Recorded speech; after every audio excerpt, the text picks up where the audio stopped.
Hi, I'm Cassie, and for my project I chose Apple Maps. I typically don't use Apple Maps too frequently. I'm a Waze girl myself, but it's a second for me. So we click on it and open it up there.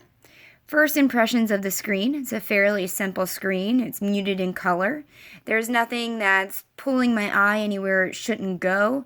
My focus is right here on the important information, which is the map itself.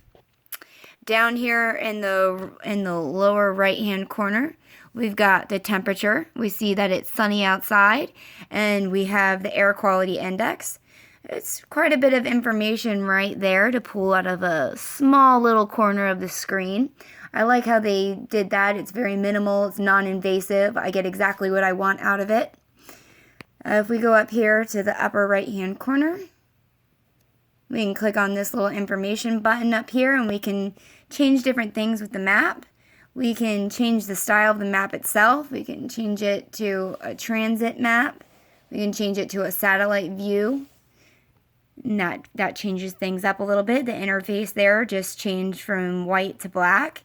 It's going to help with the actual picture quality and help you see it a little bit better. Go back to the map view here. We can mark a location, we can add a place, report an issue. Let's go ahead and add a place. So we're currently at my home. Let's go ahead and dictate on that on there, right there. And done. So we are back on the main screen that we opened with. We can go ahead and take our two fingers here and slide them together, and it'll back us out of the map. We can go all the way out until we have a world view here. Scroll around the world. It's kind of an interesting, fun thing to do. But let's say I need to get back to my home location. I'm done messing around. So I'm going to click this little button right here. And that is going to navigate me all the way back in to where I was. So we go down here. Click this little search button. Another menu. It opens up all the way. We have our keyboard, of course, at the bottom, so we could type a location. Here we have a menu of icons here. But let's go ahead and type a location. We are relatively close to DC, so let's look up the White House. So as we click on that, the first thing that I notice, it populates me a red pin and changes the map to the actual location of the White House, and we can see the things that are going on around there. You can see the green space and different places to eat and restaurants. We have a bank right there. So all these little icons pop up. I like that they're non-intrusive, but they are color-coded so we know what they are. Next thing we see is the direction time, what the drive time it's going to take to get there, how the distance that we are away, the actual physical address. And if we click on the blue button, it'll populate us a route. It'll show us up here exactly the exact routes. There's 2 of them that we can take to get there. It'll show us the time that each route will take. That's actually pretty nifty.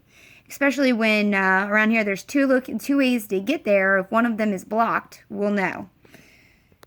So we can hit go. Starting route to 1600 Pennsylvania Avenue Northwest. And I'll go ahead Head and northwest on Goldfinch Lane, then turn left onto Oriole Way. it'll go ahead and give me turn-by-turn directions the whole way there. I can scroll out of here if I want to go ahead and just take a look at the overview of the route. It'll show me my arrival time, how long it'll take me to get there, and again, that the mileage. So let's back out of here. Now I have the option to end the route entirely, or let's say I just stopped for a second, sidetracked on my mission, and I could hit resume and go right back to where I was. End route.